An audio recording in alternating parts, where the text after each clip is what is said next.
Ladies and gentlemen, boys and girls, children of all ages, we are 24 hours removed from the NFL draft.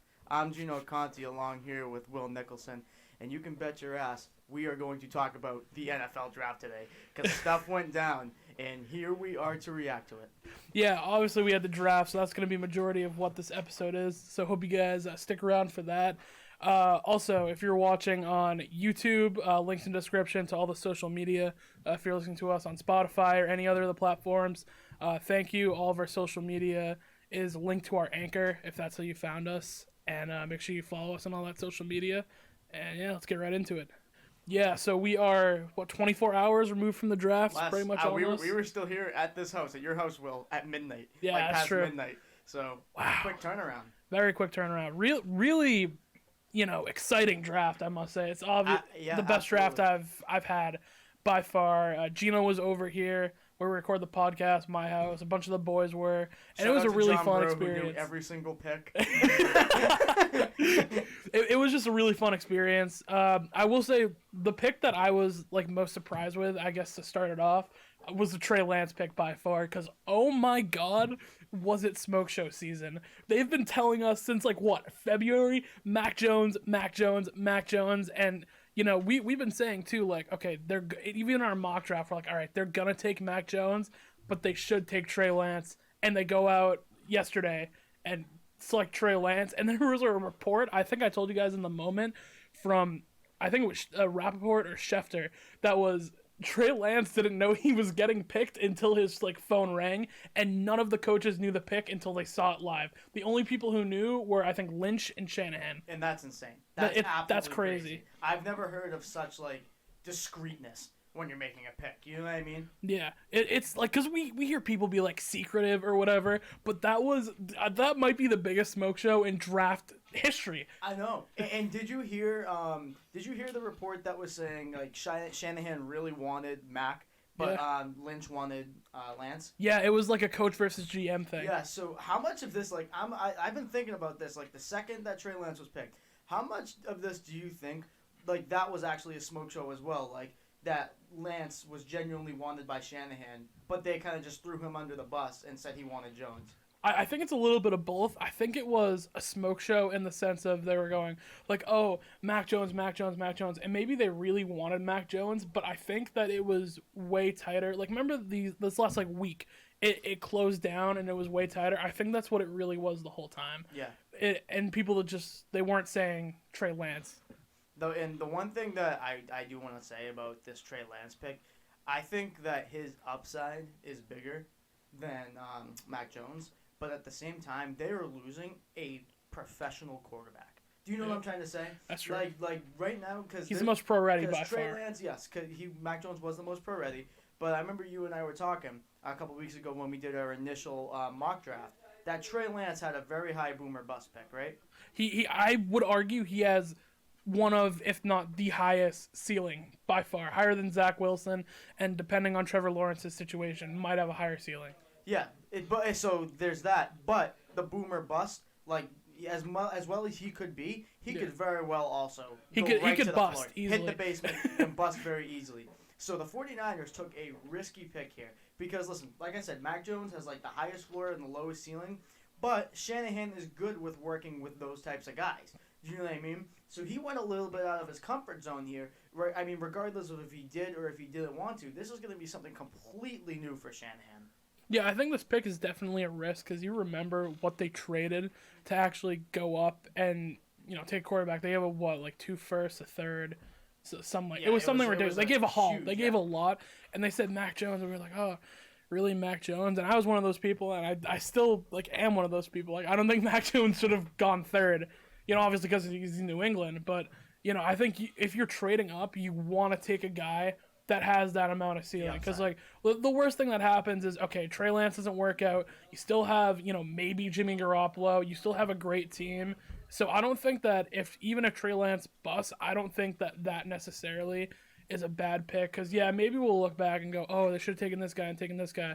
But you're taking someone who has a really high ceiling, where the upside outweighs the risk. Yeah. So, but I do just want to caution you, I do understand Trey Lance has like a big thing where he didn't throw any interceptions, right? And like he had a stretch where he didn't throw any interceptions. He went the whole 2019 season with no interceptions. First of all, that's insane. That is incredible. But I want to caution people. I want to caution 49ers fans if you're listening to this. He took under 400 snaps as a college player.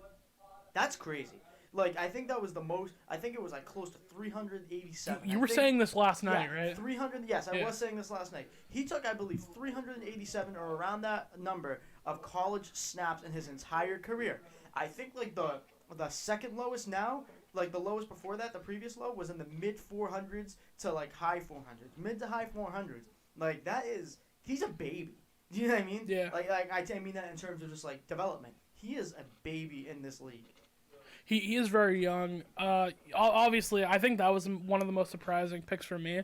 But one of, maybe the more surprising picks, and this shook up the entire draft. And when we saw the pick, everyone in the room went, whoa, Carolina taking J.C. Horn at number 8. Unbelievable. Because that shook up the entire draft where, okay, Denver's on the clock at 9, and they're like, oh my God, Surtain's on the board. Yeah. And we can bring Surtain, and they'll go, okay, well, why take a risk on a quarterback when we can make this defense elite?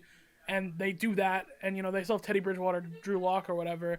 Denver looks in a really good situation after that, too, taking the best corner, the playmaker. And then you go to Dallas, who goes, well, shit. And they weren't. There's no shot that they were ready at all. And now we're thinking, like, oh, my God, the Jerry Jones curse. They're going to take Devontae Smith. And then they trade back. Philly moves up to take their guy so Jerry Jones doesn't fucking hit the panic button. Straight back to a division rival, nonetheless. Yeah, no, that was crazy. That's insane. Like, so first, and listen, Micah Parsons, very good pick. He's a very good defensive player, and I like him a lot. He's going to be an impact player. Yeah. You just allowed your division rival, if you're the Dallas Cowboys, to get somebody who you can't cover. Oh my God, I haven't thought about that. Yeah, who you can't cover. That is insane. That's actually really funny to think about. I haven't even thought about that. They gave Devontae Smith to a division rival, and they can't guard him. The Cowboys defense is awful. They won't be able to cover him. I mean, unless Trayvon Diggs has like a revolutionary second year, he was solid, but he wasn't spectacular. Okay, I think Devontae Smith is going to be awesome. I think he's going to be incredible. I'm a big fan of Devontae. I am too. But you can't cover him, and you just let him take it. For a third-round pick, is that third-round pick going to be worth it? Probably not. No. For Devontae Smith, no. Oh my God. I could not believe it. The second I saw the pick was being traded, I'm like, oh, here we go. Here's someone going to take like Fields. Or I thought it was Washington coming up. It was going to be Washington going to take like Mack or whoever the hell it was. Like the quarterback was going to be gone for New England. And then I see Philly. I'm like, what are you doing? Yeah. We're not going to, we don't trade with the Jets. Like, New England doesn't trade with the Jets, the Dolphins, the Bills. Do you know what I mean? That, like, you don't do that because you have to face them. Yeah. You never see division trades like that. And especially for the Heisman winner. I'm just now realizing how crazy that is. But you got to think, too, that J.C. Horn pick, that's what it did. It shook up the entire draft. And then you have Chicago sitting there like, okay, there's still 2 of the top 5 quarterbacks left at 11. Chicago gives up a haul, trades up, gets their guy in Justin Fields. Even though they say that Andy Dalton's still QB1, no shot. No. I don't believe that. I feel like Justin Fields is going to come in there and change everything there, tear it up. And then you have the Jets. I actually like the Jets trade where they traded up to 14. I think that was really smart. Yeah, taking Elijah Vera Tucker. That was very smart because I remember we were upstairs and we were all looking around like, oh, here they go. Here the Jets being the Jets. Najee Harris.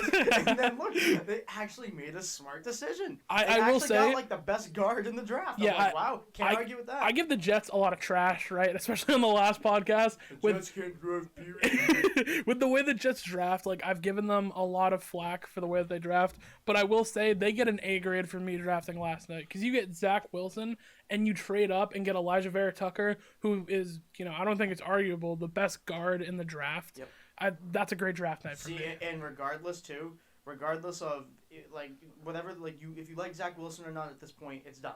You know what I mean? Like we all knew Zach Wilson was going to go there. I've expressed my displeasure with them giving Zach Wilson, but I mean it is what it is. Like you knew they were going to get him. they did what they had to do in order to make sure he's protected, and that was smart. You know what I mean? As much as I bash like people and teams for their decisions, I'm also gonna give them credit for their good ones. Yeah. You know what I mean? Like Elijah Vera Tucker, that was a great pick. Round of applause. Yeah, Round of applause. they did great. What you had to do. Because the thing is, they're not just rolling the dice with Zach Wilson, right?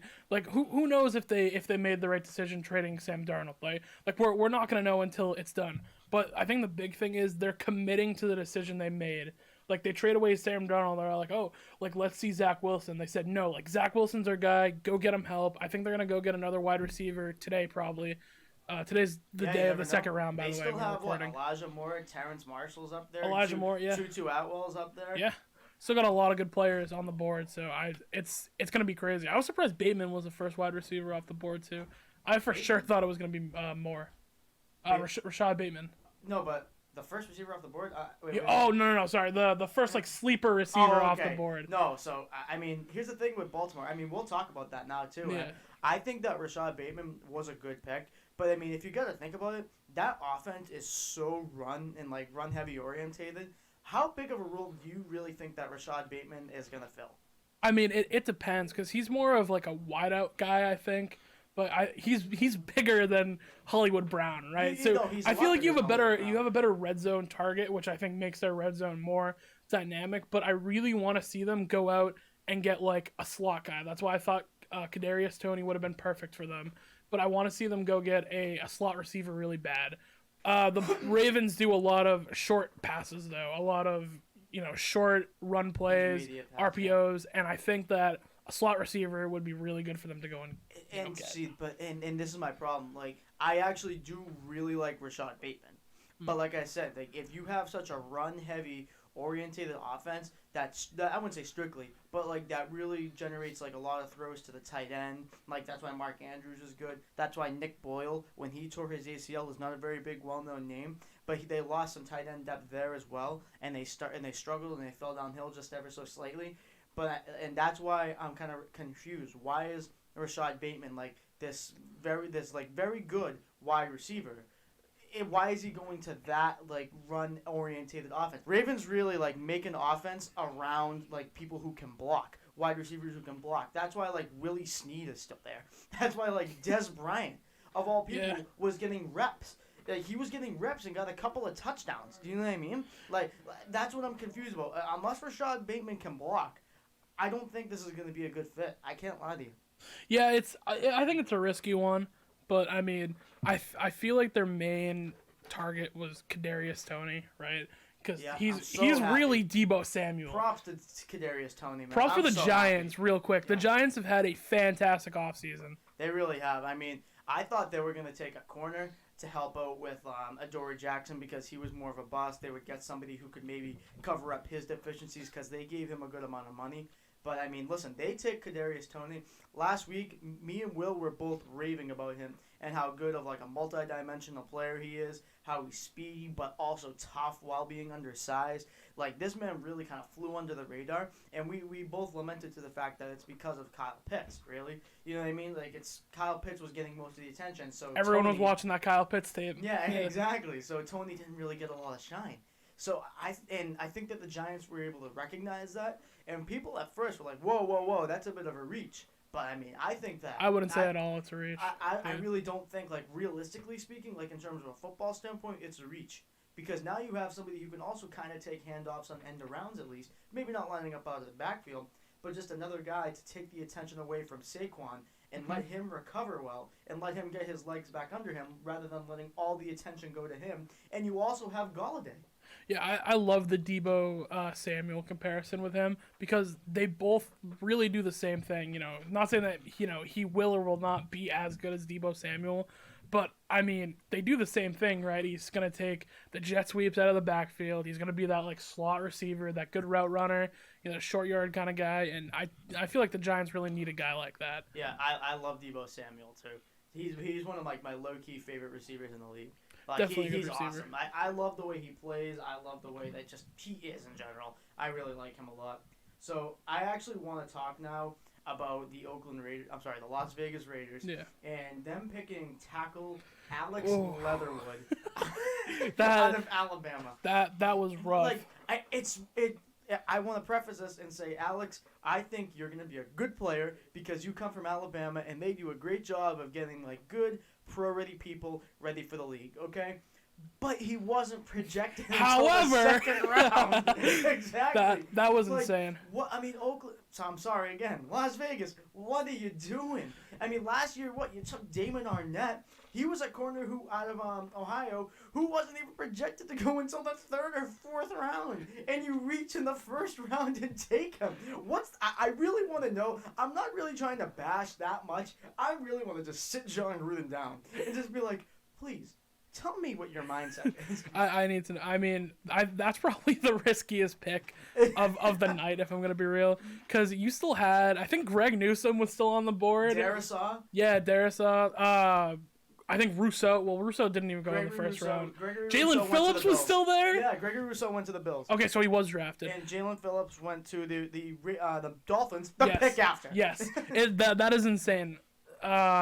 So real quick, I want to jump into we'll start off with the biggest losers because we talked about Vegas a little bit. Do you think that Vegas was the biggest loser of last night, or one of them? No. No. Do you want to know who I think the biggest loser was? I think I know who it is because I think it's mine too. Cincinnati Bengals. Bengals. Absolutely. Cincinnati Bengals. What the hell are you doing? Listen, you have fucked up when you take a generational prospect at the wide receiver spot and you are getting bashed for it. Yeah. Man. we're sitting here. Shout out Tom Delory too, our really good friend. We were sitting upstairs watching the draft, and I'm talking to our boy D'Lo, and he's just going like, all right, so they're gonna go Penei Sewell, and I'm like, Tom, it is the Bengals. I guarantee they go Jamar Chase. He's like, there's no way. And then Jamar Chase gets taken. And he's like, Will, I really respect the fact that you predicted that the Bengals would make the wrong choice because they're the Bengals. Dude, I feel bad too because Jamar Chase is so talented. Dude, and that's the thing, like, he is so good. Like, regardless of if he opted out of last season, he is a hell of a wide receiver, and I think he's going to be a hell of a wide receiver. And we're still bashing it when Joe Burrow and Jamar Chase put up a historically great college season. And here we are still bashing the Cincinnati Bengals. Like, what is the theory here? Like, you either get some, like, what was the line that you said? Like, you either protect him and get 10 years out of Burrow, or make him happy and get 5 years. And get 5 years out of Burrow. They are, I mean, that's obviously like an exaggeration, I bet, because I think Burrow's going to be good. I was wrong about him. I thought he was going to be a bust, but he's good. You know, Joe Burrow is going to be good, and he's going to be somebody who develops good chemistry. Well, he already has it, I'm sorry. But he's someone who continues his good chemistry with Jamar Chase. It doesn't matter. Do you know what I mean? Like, now, like, you're going to have to line up against the best, or one of the best defenses in the league twice a year. It's Pittsburgh Steelers. You're going to have to line up against a very underrated defense, the Cleveland Browns, twice a year with Denzel Ward, who's one of the best corners in the league, twice a year. Yeah. You know, and then the Baltimore Ravens. Yeah, I was going to say, I won't sleep on the Ravens either. The Baltimore Ravens, the second best corner in the league, yeah. Marlon Humphrey, twice a year. You're not going up against kids anymore. You're going up against men trying to pay their bills. Do you know what I mean? They're not going to take like, this whole Joe Brady, LSU experience, like Coach O. They're not. That means nothing in the NFL now. Yeah, I will give, the credit that I guess they do have good chemistry, and that's one of Joe Burrow's buddies, but I mean, we're in the big leagues now, right? Exactly. And you know what's funny? I wouldn't be mad at this pick if Joe Burrow didn't just tear his ACL and they passed on a generational left tackle in Penei Sewell. I would still be mad, honestly. Well, I mean, all right, look, if they take Jamar Chase and they have a good offensive line, I wouldn't be that upset with it because, okay, yeah, maybe it's a little bit risky, but I mean, you're taking a risk with Burrow. But wide receiver was not, a need. Glaring need. Yeah, they need a left tackle. They need to protect. Desperately, they Joe desperately Burrow. needed a left tackle. Like, it's so, I don't understand. Me and you are sitting in the basement making a podcast right now, and we knew that you had to protect your franchise. You had to get a generational left tackle, prospect. And he was there. And he was right there in their laps. What the hell are you thinking, Bengals? That was insane. This is the reason why you're not taken seriously in the league, because no one cares. Like Jamar Chase, like we all expect him to be good. We all do. But I mean, at the end of the day, the teams who have like some of the best offensive lines are like it's no secret are the ones who are in the Final Fours, the ones who are in the Super Bowl, the ones who make the playoffs. It's so rare that you have a terrible offensive line and you make a serious playoff contention. You know what I mean? Like, because now you're going to have to go next year. And I haven't evaluated next year's prospects. That'll be for next year. But who knows? Like, have you heard of anybody who's as good as Penei Sewell so far? I haven't heard anyone as good as Penei Sewell in the past. Pretty much every draft I've been around. People they've been raving about him since last year, talking about he's a little bit raw, but he's going to be amazing. So, and they're saying he was the safest pick, and I don't know. I feel like the Bengals really passed up on that one. I couldn't believe it. And you know what? He fell right into Detroit's lap. And you know what? I might be wrong. I think now with this, if Penei Sewell pans out to everything, if he has, because he has Taylor Decker too. Taylor Decker is one of the most underrated tackles in the league. At right tackle, and then he has Penei Sewell now at left. If Penei's everything they make him out to be, Jared Goff has his blind side and his strong side protected. Yeah. And I mean, if Kerryon Johnson, who's really good, I think if he continues to develop, if DeAndre Swift develops, they have a solid running game. They have Frank Ragnow, the center, who's actually a pretty damn good center. They have some pretty damn good linemen. Yeah, this was definitely the correct pick from the Lions, right? Yes. Because Jared Goff, we gave Jared Goff crap when he first came into the league because he wasn't playing good. Right when he got a good offensive line, they went to the Super Bowl. And, that's a little bit of a knock at Jared Goff because, like, he does really need a good offensive line to, so he's a pocket passer. Pocket passers need that. The only one who maybe can get away with it is, like, okay, Tom Brady because he can read blitzes. And he's the GOAT. And he's the GOAT. But Jared Goff plays fantastic when he has time to sit back and read defenses. And I think that's a step in the right direction. But I do think that there is another team that had a bad draft night. Let's hear it. And it's funny because they were the team that took the number 1 overall pick. And, you're like, oh, how can they be a loser? They got Trevor Lawrence. I know where you're going with taking the Clemson running back, oh, my God, what's his name? Travis Etienne. Etienne. What are you doing with that one? Exactly. And we all looked at that during the draft, and we were like, what? Yeah. Really? And this is another case of we know that somebody is going to be good. Do you know what I mean? Like, Etienne, I think, is actually going to be a pretty damn good running back in the league. You had James Robinson. Yeah. You know what I mean? Like, James Robinson was a 1,000-yard rusher last season as an undrafted rookie. Why? I mean, I understand putting your buddy with Trevor Lawrence, with Travis Etienne. I get it. You know what I mean? Like, if you had a decent enough offensive line, no problem. Like, ship them out to Jacksonville. They had other needs. I wouldn't have been mad if they got, like, a wide receiver. Like, Marvin Jones is good. DJ Chark is good.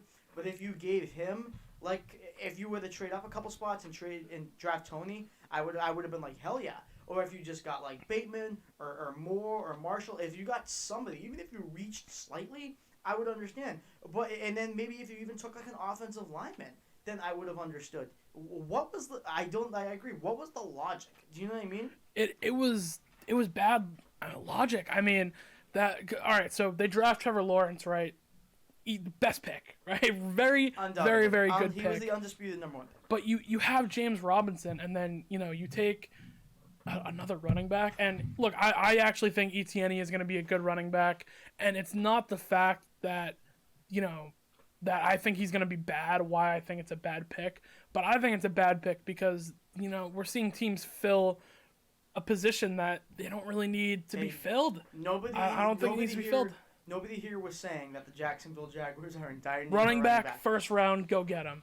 Yeah, and you know what? I am one of a lot of people disagree, and I completely understand and I completely see their point of view. A lot of people do disagree with the whole notion of take the running back in the first round, and like I said, I understand it, but I'm always somebody who's like, I love running backs. Like, I'm very biased, I will say, and I understand that I will never knock it. Do you know what I mean? Like, I'll never knock it. This pick, I'm knocking. You know what I mean? Like, I'm one of the few that defends it. But I am knocking this pick. There was absolutely no reason for it whatsoever. I mean, the Jacksonville Jaguars, to a lesser degree, it could have been the same thing with Burrow. You could have protected somebody. And granted, there wasn't, like, a number one like generational like tackle like prospect or guard prospect because Vera Tucker was gone, Slater was gone, Sewell, they were all gone. You could have gotten somebody to protect Trevor Lawrence. And yes, there's day 2 and there's day 3 in the draft to do it. But first round talents are there for a reason, and they don't slip very often. Generational talent at Penei Sewell, and they let him go. And look, I'm all for taking the best available player too. And actually, one of my biggest winners was a team that took the best available player. But if you're gonna take the best available player, you don't take the best available player at a position that's already filled. Go take the best guard. Go take the best, corner that's still on the board. You don't go take the best running back available when you have James Robinson. Yeah, like we all know he's not like one of those top tier elite, like go in the kit and give him the gold jacket.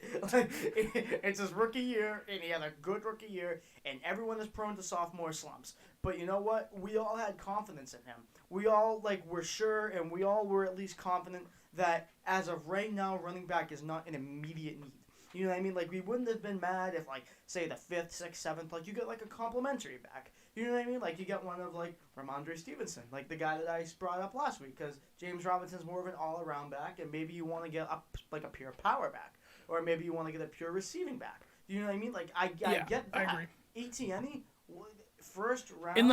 I think the first round's a big thing, right? Because if Etienne falls to, like, the second round, and you're like, okay, he's still here, like, now we take him. But in the first round, like, is he really who you want to take in the first round when you already have a workhorse of a running back who was asked to be a workhorse as an undrafted rookie and performed? So I performed very well.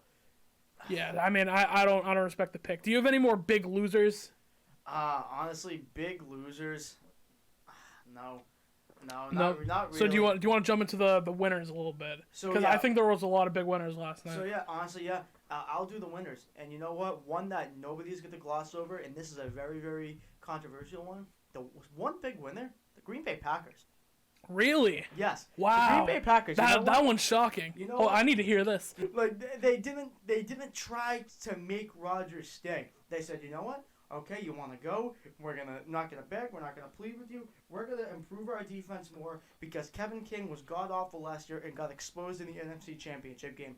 They took Georgia cornerback Eric Stokes, and you know what? I mean, I don't think he's gonna be this huge guy that's gonna blow up the league and tear it up. But I think he is he's gonna be a good NFL player. You know what I mean? They needed that complimentary next to Jair Alexander. Kevin King, maybe he'll do better in the nickel if he's a third guy there in the depth chart, not has to do as much. I think Eric Stokes is a good pick, a hell of a pick, and being able to improve your defense because you're sure as hell going to get some high picks for Aaron Rodgers if you trade him. Next year, you'll be able to take your guy.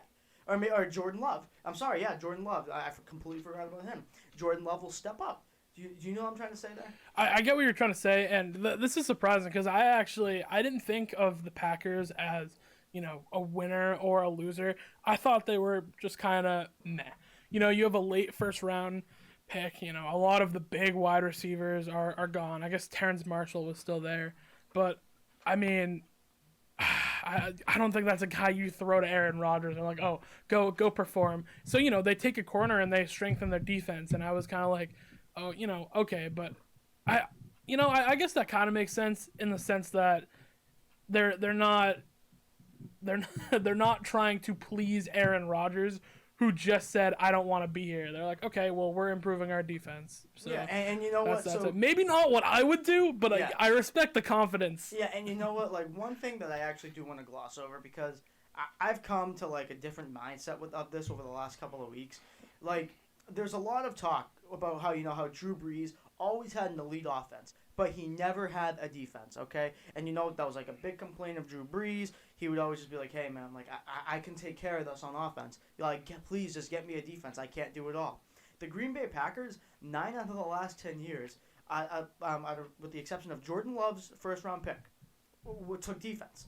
Do you know what I'm trying to say? Yeah. So, they did what they what they could do, regardless of if he was good or bad. Darnell Savage and Jair Alexander, two cornerstones of the secondary. I think we saw the stat last night that in the past 9 drafts, 9 of them have been defensive players, and the one offensive player has been Aaron Rodgers' replacement. Yeah, exactly. So that's crazy. I do think that Aaron Rodgers has been disrespected a little bit by the Packers. The fact that they really haven't given him a whole lot of help on offense, at least first round. Because you were saying the other day, right? The only first round touchdown he's thrown to is what? Tavon Austin. He has 2 career completions. Oh my! I thought one was a touchdown. And here's the thing. Last week, I know I said that. Thank you for saying that. I really wasn't complaining about it. I was kind of just saying it. Do you know what I mean? Yeah. I was just throwing it out there, so like that's a stat to be known. Yes. But Aaron Rodgers, like, he is somebody who can make other people around him better. I agree. He's got a little bit of that Tom Brady effect. Yes, and he had one of the best left tackles in the league and the best center in the league, Corey Linsley, up until this year before he signed with the Chargers. He had a good offensive line, and he had good weapons. Like, Devontae Adams is one of the best receivers in the league. Marquez Valdez-Scantling, I think, is a good receiver. You know what I mean? But, like, when given a good quarterback, can look better than he is. I think that, like, he actually has some good people. Equinemius St. Brown, he came along as the year went, like, got later in the season. You know what I mean? Like, don't get me wrong. Aaron Rodgers didn't win an MVP with a bad team. Exactly. Right? Like, he had a good offense. That running game. The run game is crazy with Aaron Jones. So he has weapons. I was just kind of hoping, they... I didn't really see the Packers as a winner, but that's interesting that you do. I will say, though, probably my biggest winner of the draft, and I'm not kidding, is Miami. I think that they stole the draft, right? And not just from who they picked, it's what they've been doing. Okay, you have the 3rd overall pick, and you know what? Let me trade back to 12. And then you go, you know what? Let me trade up to 6. And everyone's saying, like, oh, they're just trying to get more picks. Yeah, what's going on? Miami gets more picks for next year, and they also have a couple more picks in this draft. And then they take Jalen Waddle to pair with Tua. And, we always say, oh, the buddy thing. But I do like that they gave... That's one that makes sense. That's one that makes sense, right? Yeah. Because you're not getting a wild card. Like, we know Jalen Waddle is going to be Jalen Waddle. We know who he is. We know he's a burner. He's explosive. That he can make the big plays. And, that's what the Miami offense needed. Yeah. That's very valuable. Especially, like, with somebody, too, like, who's so in his crucial, like, points of development. Do you know what I mean? Like, right now, I think is a make-or-break year, like this year, for Tua. You know what I mean? Like, even if he I wouldn't say sucks, but even if he doesn't live up to expectations this year and performs in the 3rd year, they're not going to matter. Like, it's just not going to matter because I think Miami, honestly, will ship him off. Like, if he doesn't really perform. I'm saying right now, we will know by Christmas, in my prediction, if Tua's for real. Yeah, we're gonna know because he has a fantastic offense. All right, maybe not fantastic. Maybe now fantastic. Who knows? Actually, a fantastic defense is what I meant. Though. Oh my god, like, that they defense have a is very great. Good defense, like defense-oriented coach. Xavier Howard, who was potentially going to be like the best cornerback in the league. I'm sorry, one of the he led the league in picks, right? He led the league in picks, and a lot of people were cramming for him to be Defensive Player of the Year. Yeah. That being said, I just don't have them. Or I don't just have them being the winner because of Jalen Waddle, even though I think that's a good piece. What was their other pick? It was the 18th pick. They got defensive end Jalen Phillip. That is what I was saying. Where you take the best available player. He was argued to be the best defensive player in this draft, like maybe behind Micah Parsons. You have a quick edge rusher. You have a really good linebacker, and he had the best pro day out of any defensive player. But by a landslide. He shot off the draft boards, and if you're the Miami Dolphins, you're sitting there at 18 and go, oh my god, he's still here? Yeah, what the hell? Bring him over. Bring him to Miami and add this electric piece to their already amazing defense. I think Miami stole the draft last night. Yeah, they did a great job. So, and a really underrated aspect of that, he came out of Miami. Was his college. Not going far. Yeah, so he's not going anywhere. Forget far. He ain't going anywhere. That's true. So I think another winner of this draft, I'd say, I'm sorry to say it, like, I'm not being a homer. It's the Patriots. That was my second one. That was my second winner. Like, I mean, listen, a lot of people like to bash on Mac Jones. And you know what? I actually do understand it because I do have concerns. But if you're somebody who's being coached by Nick Saban, who else do you want to go to if you're comfortable with Nick Saban than Bill Belichick? There's nowhere better. Yeah, the Patriots were my second winner too, because not only did they get a guy who they've talked about has the best mind in the draft, can read his progressions the best, has that quick twitch in his mind where he's able to process information quickly, has an absolute cannon of an arm, and they've said that he's the most pro ready. Projected to go number 3, for most of it. Could have gone number 3, and he falls all the way to you at 15, and you don't have to make a single move to get there. He just falls right into your lap.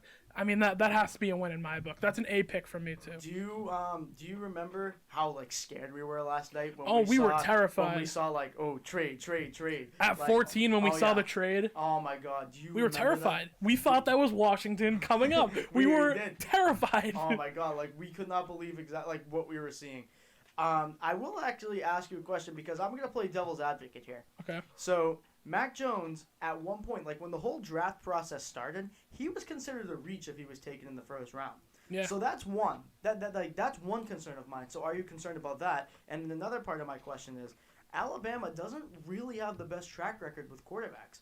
I mean, look, I understand we're all praising Mac Jones right now, but Greg McElroy, do you remember him, or do you even know his name? Do you remember him? I never watched him play, but I have actually seen that stat with all of the quarterbacks, that have been drafted in the Nick Saban era at Alabama, and it's not good. Yeah, right? so they had the best one is Tua. Yeah, and I was literally going to say, they have Greg McElroy, A.J. McCarron, and Tua. And Jalen Hurts, I guess. Do you know what I mean? Yeah. Jalen Hurts was there, except his last year at OU. Does that concern you a little bit? All right, that is the biggest. That is the biggest concern with me for Mac Jones. People were saying he might not even be a first rounder, and San Francisco, comes up and says he's the number 3 pick. He isn't, and then he falls to you. So, that's a little concerning, but I don't think that there was a better quarterback available at all. I don't think Kyle Trask will be as good. I don't think Kellen Mond will be as good as Mac Jones is going to be. So, yeah, that really doesn't concern me as much. However, what does concern me is Alabama quarterbacks in the NFL, because we have seen a bad track record, right? However, I do think that Mac Jones is a little bit different from quarterbacks in the past, because the way that Mac Jones was able to process information, which was really underrated at Alabama, you see the big highlights where he's throwing to a wide open Devontae Smith, because Devontae Smith is amazing, first touchdown. It's all right, do you want him to not throw the wide open pass? No. What's very underrated, what he did at Alabama, though, was when Devontae Smith was doubled and he had to process information. And I'm blanking on his name. I can't remember it. I know I'm going to remember it next year. He's probably going to get drafted. Number 8 at Alabama was a really big read progression guy for Mac Jones. Because you'll see plays where Mac Jones is okay, Waddle's not open, Smith isn't open, and he's processing all this information, and he slides in the pocket, and he throws a dot. So that's why I think he's a little more different from previous Alabama quarterbacks. I think he's way better at processing information than even Tua, So it's a little bit concerning, but I have faith that, Bill isn't going to take a guy that he doesn't believe in, right? Yeah. He would not have taken Mac Jones if he didn't believe that Mac Jones can be a starting quarterback in the NFL. He wouldn't have. He would have traded back if he didn't, believe. So here's a big question. Do you think that Mac Jones is going to step on that field week 1 as the starter? I don't know. It's a tough one. I'm going to play it safe. I'm going to say no. I still think that Cam will be our starter for at least half the season, right? Absolutely. And then we'll know with Cam and, we'll know with Mac. I will say, though, I would not put it past Bill Belichick or Mac Jones, where if Mac Jones goes into training camp and he lights it up and he's obviously the best quarterback. Yeah, if he's obviously, the best quarterback. Actually, if you're watching this on YouTube, I'm going to play a clip really quick. You said that Cam's our quarterback. What exactly does that mean? Just what I said. Just that, if when you start practice, he'll be the first guy back there, he's the starter. How long does that last for? I don't know. Somebody would have to play better than he does. Okay, so you watch that clip, and that was pretty much Bill Belichick saying that, Cam's our quarterback, and the reporter goes, who is he going to be replaced? And someone's going to have to play better than Cam. Is essentially what he said. you know what? I believe Someone is going to have to play better than Cam, and I believe that word for word. Not only that Cam is his quarterback, but if Mac goes and plays better than Cam, absolutely Mac will start week 1. Absolutely. I honestly think that another winner too, Tampa Bay Buccaneers. Do you know what I mean? Like, they took Joe Tryon with the number 32 overall pick, the last pick in the draft, in the first round. This man, when he was playing in 2019, because he opted out in 2020, Joe Tryon, if he played this year, I think he would have been up there with like some of the upper echelon defensive players of the draft. I mean, I think that, like, I saw a little bit of his tape and I watched a little bit of his highlights. I'm like, dude, this guy is explosive. This guy is physical, and like coming off the line of scrimmage, he is fast, not afraid to put his shoulder into you and make it hurt. You know what I mean? And that is the Todd Bowles type of guy on the defensive side of the ball. And if he has time now, he can sit behind Jason Pierre-Paul. He can sit behind Shaq Barrett. He can sit behind Ndamukong Suh, Devin White. He was more of an edge guy, right? He was an edge rusher? Yeah, he can play edge, and he can play a little bit of outside too. And I think that, like, when that's big for them. Yeah, exactly. And like when Jason Pierre-Paul does like decide to call it quits, I think that this guy Tryon, I think that he is going to come on and he is going to be a beast. And not only that, if you don't even want to put him, like, sit him, if you decide to put him on the field, all of those established NFL veterans are going to be taking, like, most of the attention from the offensive line. So you just have Tryon, like, being able to be sent free and get sacked and just attack the quarterback and does what he does best. If that's the case, oh my God, like, the rich get richer. Yeah, I was extremely happy that they went defense, because the one thing that I think really needed improvement from last year, like, they have an explosive offense. Tom Brady's going to be Tom Brady. That defense at the beginning of the year wasn't great, and then they seriously, I mean, amazingly picked it up, later in the year and as they got to the playoffs, and they're building on that. And we saw that in the draft where you take a young guy who, they can just slide right in if need be, slide him right in, let him learn from the other guys, and you make this defense who is starting to figure things out get even better with the guy. He's not there to replace anyone, but he's there to become a part of that system and to just improve that defense overall. Absolutely. So I have one more question for you before we move on to talking a little bit more about the Patriots. Yeah.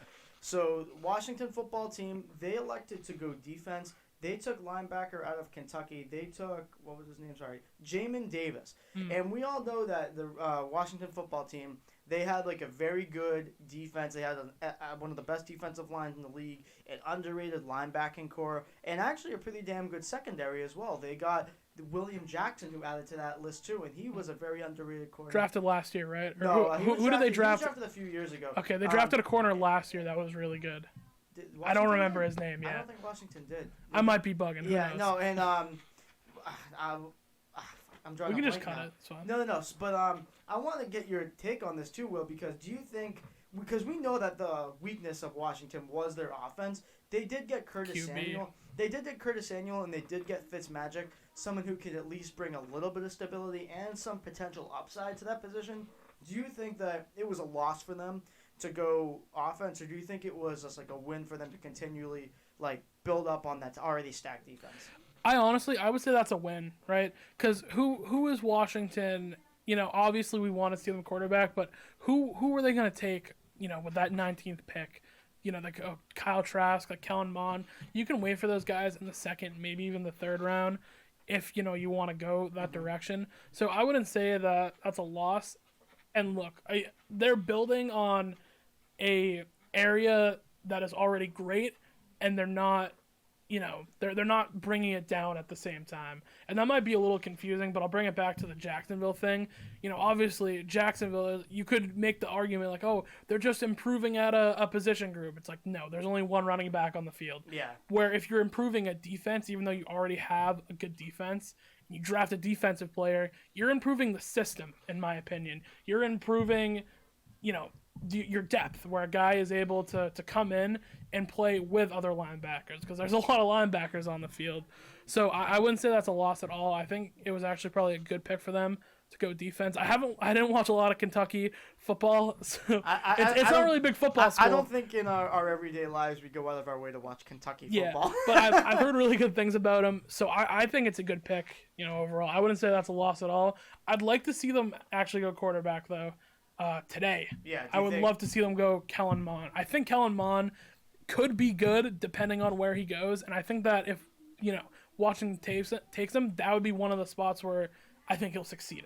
I think Kellen Mond, because Ron Rivera, he's no, Bill Belichick, he's no Sean Payton, he's no Mike Tomlin, but, Jesus Christ, Ron Rivera is, a good, very well-respected head coach in this league, and that man can bring success, relative success to anywhere he goes, and you know what, I think that whoever goes there, Kellen Mond, Kyle Trask, Davis Mills, I think that they're going to be comfortable, they're going to be able to develop, because I think Fitzmagic can play at least 1 or 2 more years after this year, maybe one more, but I think that he's the perfect guy to teach these people, and if Washington doesn't take a quarterback, then honestly I'm a little confused as to where their direction is.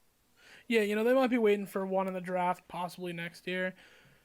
But, I'd love to see them go quarterback. I don't think they're all in on Taylor Heineke, even though he played amazing. That man balled his ass off against Tampa He Bay. did. He really did. And I respect Ron Rivera as a coach. I'm going to trust whatever he does. Maybe he waits for a quarterback in the next round. Maybe he takes one late.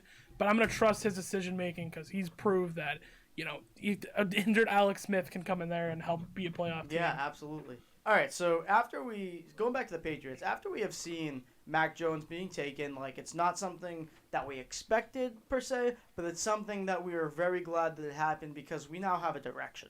So what do you think in the next two days that the Patriots really should do to improve this team? Do you think they should go today? I'd talk today specifically in day 2, at the current time of recording. Do you think they should go more defense to really just make sure that Mac doesn't have to do a lot of work, or do you think they should continue to stockpile on offensive weapons for Mac? See, offensive weapons, no. I could see them going defense because I don't really think we're going to get a guy in the second round who is going to be super useful, right? I will say the one exception, if Terrence Marshall is there at number 46, absolutely go get Terrence Marshall because I'm really high on him. I think he's going to be good.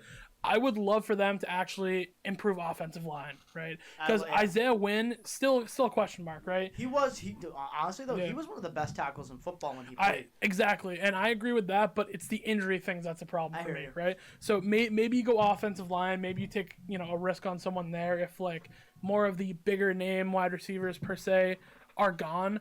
I could see them going defense too. I don't really see them going offensive weapon if it's not a big name, but classic Patriots draft, we have no idea what they're going to do. If I were them, I would either go offensive line, or I could see them maybe going for a safety, maybe. Because Devin I think McCourty's they're getting good. old, who knows? Maybe. Yeah. The top safety in the draft didn't go in the first round. Which is Yeah, insane. that's insane. I think his name was Hagman. Yeah, I Hagman think is so, his right? last name. Yeah. Hagman's his last name, or something very, very similar to that. That's crazy to me. I don't know if it was just thin or if teams were just kind of reaching and drafting for need. If the Patriots actually could snag him up, I wouldn't be upset about that at all. And you know I'd what? be cool with it. If you could pair him with either Mills, McCourty in his last year, with Kyle Duggar, who I believe might be up in the box a little bit, but you never know because Adrian Phillips did that too. And you Yeah. can't really have 2 hybrid safeties in the box. That's a bit of an awkward defense. I think that if you get Hagman, let him maybe sit under a year under McCourty, and then maybe cut ties with him, depending on if McCourty can still play or if he wants to play retiring or maybe go elsewhere. I think that maybe Hagman would be a very good pick in the second round or the third round, depending on if he slips even more. Yeah, I wouldn't really like to see them go, more like a linebacker or defensive line because I feel like we're pretty set there overall, especially with Hightower coming back. And the Patriots draft fantastically at secondary, I will say. I'm not gonna J.C. lie. Jackson's great. I would love to see them go secondary, but what would you do? I'm not gonna lie though. I do like was it Morig actually? It was Morig. Morig, not whatever the hell I said. Yeah, Morig. I think. I knew exactly who you were talking something about. Morig. Yeah. But I think that I don't think that Dante Hightower's really gonna be the same this year. I think that he's gonna make an impact and you're gonna notice that he's there. like compared to last year. But I don't think that Hightower is going to be like this all-pro linebacker anymore. I think like after a year off, and he was kind of already like kind of being old, but kind of like towards, I wouldn't say the back nine, but you know what I'm trying to say. Yeah, but I agree with you that there. I Right? think you need to get a linebacker, and I think you need to get like a protege. See, I agree with you there. I don't think that Dante Hightower needs to go out and be, a Pro Bowler for this defense to be successful. Because, we have Kyle Van Noy. You have, Judon, Bentley. You still have, like, Chase Winovich, who I guess plays a little bit more of D-line edge rusher. Uche and Anthony Jennings. Exactly. So that's why I'm saying, like, our linebacker depth is pretty good. So even if Hightower, isn't I think Dante Hightower is still good enough to be good, right? Maybe he won't be a Pro Bowler and all that's that what I'm stuff. saying. I think he'll be solid still. You know what I mean? I still think he'll And be I think that's solid. fine for this defense, So I wouldn't love to see them go linebacker. If they see a guy they like, I'd respect it. I really think we should go secondary. I would love for us to go offensive line, maybe like a guard, because we did just lose Joe Tooney. So I would love to. I would love to see that film. Wenu can fill in that gap, and honestly, I think he can too. Illuminor, like a lot of Jermaine Illuminor, a lot of people don't know who that is. Like the common non-Patriot fan really won't know. He was good last year. I don't know if you really watched a lot of him. That guy held his own against some of the best defensive linemen in the league. And you know what? Like he wasn't Joe Thomas or you know what I mean? He wasn't. Pat's had a great offensive line last year. He wasn't Jonathan Ogden, but like he was good. You know what I mean? He held his own. He was solid. I honestly think like for depth purposes, maybe if you want to just get rid of like Karras, I know we just signed him, but he sucks. Okay, he sucks. I wouldn't mind actually taking like a depth lineman who can maybe replace like somebody in the future. As long as Newhouse isn't on my offensive line, I don't care. Marshall Newhouse, you don't banned from New England. See, banned from America. Out. I hate Marshall Newhouse. There's a reason that man is on so many goddamn teams, and everyone was like, "Oh, Bill the genius." No, not even Bill Belichick could fix Marshall Newhouse. Okay, and that's saying something. All right, well, that's gonna do it for this episode of Conti and Nick. Thank you all for listening, watching, whether you're on Spotify, any other platforms we have because of Anchor. If you're watching on YouTube, thank you guys for watching, staying with us for this long. Make sure to follow, all of our social media. We got a Twitter now, huh, Gino? Yeah, for those of you who don't know me that well, I've made a sacred vow to never get Twitter because I think it is one of the most pointless apps of all time. So I will be running it. And Will Nicholson goes ahead and makes a goddamn Twitter. And you know what? I'm usually a man of my word, and I try to be, but Will Nicholson just said, nope, screw that, Conti. You know what? And big shout out to John Bro. Always. Thank you guys for watching. Peace.